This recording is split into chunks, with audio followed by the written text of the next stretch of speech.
I tell this to artists that I mentor all the time. It doesn't matter if I give you the most amazing, insightful, effective painting exercise in the world to further your skills. The truth is that you won't make any progress if you aren't actually painting. Which is why if your art studio setup makes it hard to paint, you probably won't be seeing any real progress.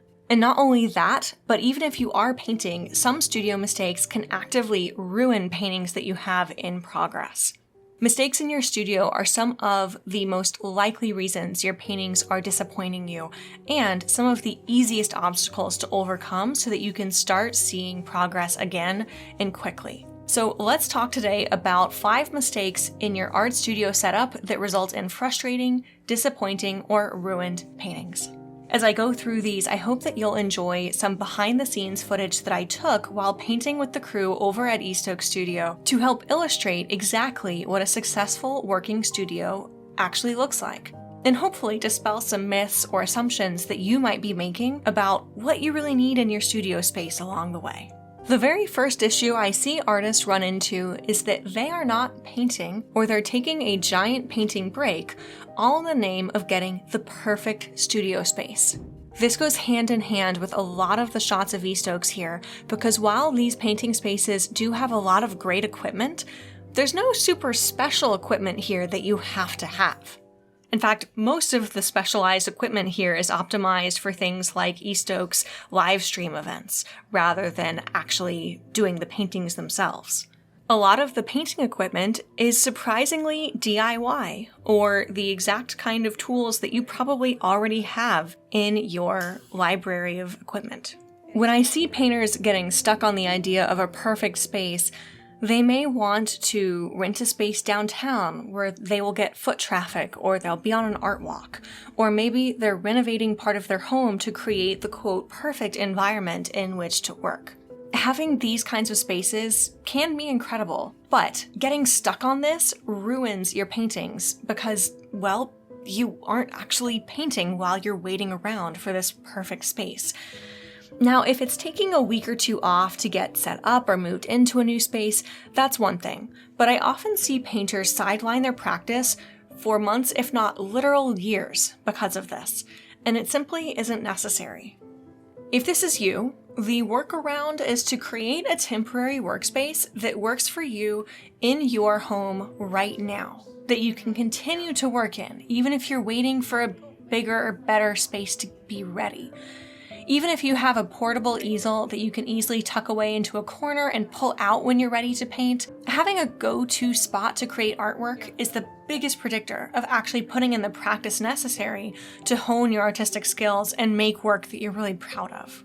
This brings me to the next mistake, which is when your studio space is constantly changing. Sure, you can be a plein air painter who is constantly working in new spots in the great outdoors, but if this is you, you're probably not watching my channel first and foremost, since I'm more focused on portraiture.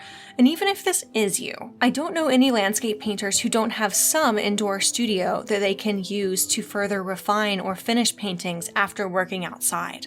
And if you aren't painting on location, but you still don't have a studio space where you can work consistently, well, it's no wonder that you're not painting as much as you might like. This mistake ruins your paintings for the same reasons as the first. It means that you aren't painting nearly as often as you could be, which means your progress has been severely limited. To mitigate this, find a spot in your home that is just for painting if at all possible. If it's a full room, that's great, but it can also be the corner of your office, bedroom, or dining room if you don't have an entire room that you can dedicate to art. I started my painting journey out by working on my dining room table since I never actually ate there, and I worked that way for years, even after I went full-time. So don't think that having a dedicated room is necessary for all of this. And many incredible full-time painters whose works you probably know really well still paint in their bedrooms. Even if the space is small, having a dedicated spot where your easel and supplies are ready, organized, and waiting for you so that you can simply jump in and get started makes painting so much easier that it is worth setting aside that space. And if this is impossible, either because you have a small apartment already, or you share a space with others, having a setup that is really easy to set up and take down in just a matter of minutes can be a really solid substitute. It may seem like a small step to get this set up, but if it only takes you 5 minutes to get out your easel, a panel, and get your palette set up, you're much more likely to paint regularly than if it takes you 45 minutes to find all of your supplies, clean things up, make a space to work, and finally, get ready to paint. So take the time now to plan what this could best look like for you. One bonus that I will add is that if you have some visual reminder that this is your painting space, or it's near a spot that you already gravitate toward already, this makes you even more likely to paint. Even now that I have my own dedicated studio set up in my home, I would honestly probably paint more often if I were still painting on my dining room table, because I like to hang out in the living room that's next to it. And when I'm down in the living room, I see that dining room table all the time. And when it was my painting space, it was so easy to just wander over to my easel and get started on a painting. Now, out of sight, out of mind, I really only paint during dedicated times that are designated for painting in particular. So in creating your setup, if it's easy for you to access your materials and you have a visual reminder that's inviting you to paint all the time, you're probably going to see even more progress. Once you have a studio setup that is ready for painting at a moment's notice, you should find yourself in the studio more often, which significantly increases the chances that you're going to be proud of the paintings that you make. So my next mistake to avoid is one that could be happening in your studio that can actively sabotage a painting in progress, which is that you aren't thinking about your lighting. This means that you may be working with glare on your paintings, could mean that your lighting is highly variable because you're relying on window light to illuminate your workspace, or your lighting may be the wrong temperature, so it throws your color off. So if you're experiencing glare, either on your easel or your palette, try changing either the distance or the angle of the light that is illuminating your easel and palette. Typically, the closer your light is to an object, the more likely it is that you'll see glare on that object. The guideline that I've heard is that if you can increase the distance and also the intensity of the light to compensate for the added distance, and then shift the light to something between like a 30 or 45 degree angle, the less likely you are to experience glare. Now, the reason that I don't give you an exact angle to work off of here is that you don't need to get out your protractor or get super specific with measurements. I would start by simply changing the position of your lights relative to your canvas until the glare just isn't an issue anymore. It's much more helpful here to just test out different angles and see what works rather than trying to have a system that is theoretically perfect but maybe hard to actually set up. One other recommendation I will make while you are considering the light that's on both your easel and your palette is to make that light the same. This helps to avoid an issue where maybe the light that's illuminating your canvas is a slightly different temperature than the light that illuminates your palette, which means that your color mixtures are going to constantly feel like they're just a little bit off. If you have the same light on both of them, you should see consistency in your color mixtures working out. Now, if your lighting is coming from a window and you notice that the lighting changes throughout the day, consider blacking out that window or moving your studio space so that your light is more consistent. That means in the northern hemisphere, you will have a north-facing window, or if you're in the southern hemisphere, you would have a south-facing window. For me, I would rather work with a window than be in a windowless room day in and day out. So I selected a painting space that has a north-facing skylight.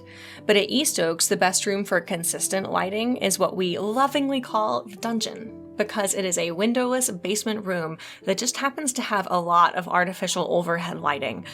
It may seem less inviting than a room with big windows, but we never have to worry about the light on our model or our still life changing depending on the weather or the time of day. And that really goes a long way toward making it easier to paint consistently and paint better because you're not having to constantly chase the light. And finally, if you're painting with warm or incandescent lighting in your studio, you may notice that your colors look really off whenever you take your painting outside or to a collector's home or simply to a different part of your house with different lighting. As a guideline, paintings tend to look like their color is the most true when they are painted in a neutral daylight condition, so north-facing window for Northern Hemisphere folks, or painting under a daylight-colored light bulb. They can also be moved into spaces with warmer incandescent lights after the fact and still have this be flattering. However, the reverse is not true, so paintings created under warm light tend to look off if we move them under daylight conditions, which is why your paintings might sometimes look like the color is just off when you change locations. So if you're painting with warm light, go ahead and swap out your light bulbs so you have something that is designated as daylight for its color temperature. The next and very common studio mistake that I encounter is that you aren't putting in much thought when it comes to choosing props. So whether you like to set up still lifes to paint from or you want to have an interesting backdrop for a portrait, you just don't have objects to include in your reference that look interesting or that fit the tone of the painting that you want to make. This may sound like an error in composition or in the painting itself, but this really is a studio mistake because part of having a well-stocked or equipped studio is having these props ready to paint from. And this mistake ruins your paintings when you simply grab whatever props you have handy, and only after you have a lackluster painting session do you realize that none of your props actually look like they belong in the sort of paintings that you want to create. I'm so glad to have this East Oaks footage to show you because they have an entire room with these floor-to-ceiling bookshelves filled with these props. Whether it's various fabric backdrops, antique knickknacks, or costumes that a model can wear. And you'll notice that as you take a look at these, that these items are all interesting, they're aesthetic, and most of them look like the kind of object that you might expect to see in the sort of paintings that artists create at East Oaks. So take the time and create a stockpile of items that you would love to see in your own paintings, and that specifically look like they belong with your goal style. So knowing what your goal style is and having reference that matches that style can help to give you a complete transformation in terms of the kinds of paintings that you create. And conversely, not being mindful of both of these can lead you to feel like your paintings are failing over and over again, when the truth is that they simply don't match your personal taste.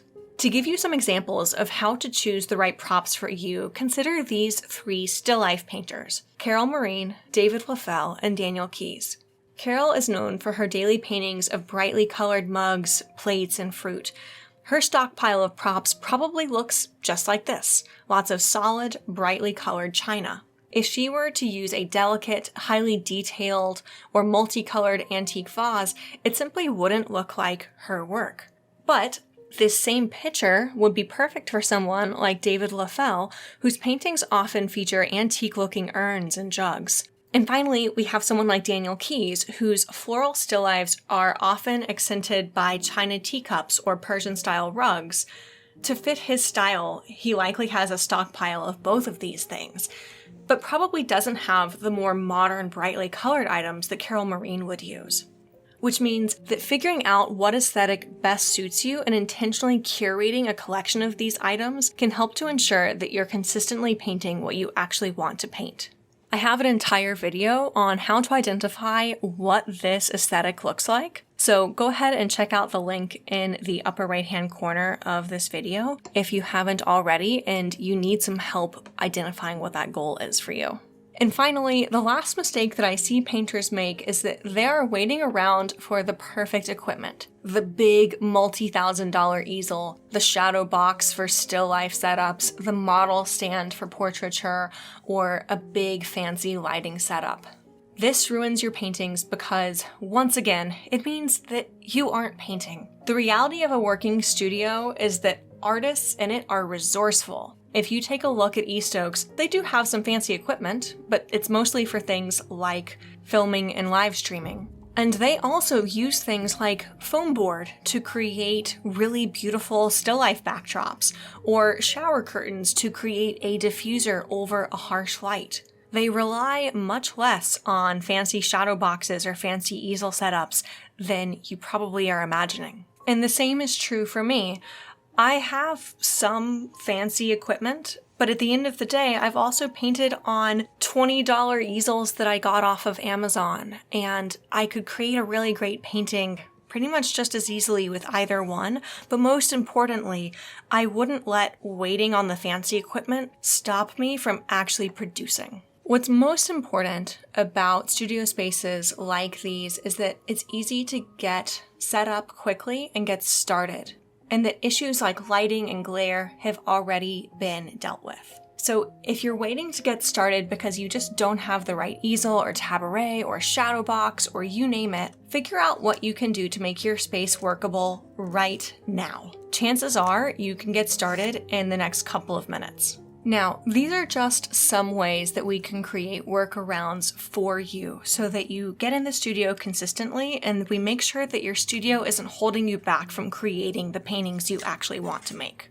If you truly want to optimize your studio practice so that you can see the progress you're really excited to make and paint the way you truly want to paint, it's worth having a one-to-one discussion about what exactly is getting in your way so that you can create a custom game plan specifically to make sure that you overcome that. If you know you want that kind of help, check out the link in the description box below to find out more about working one-on-one with me, and click the link to book a free call to chat with me directly to discuss your painting practice and create the plan that'll work best for you to reach your goals.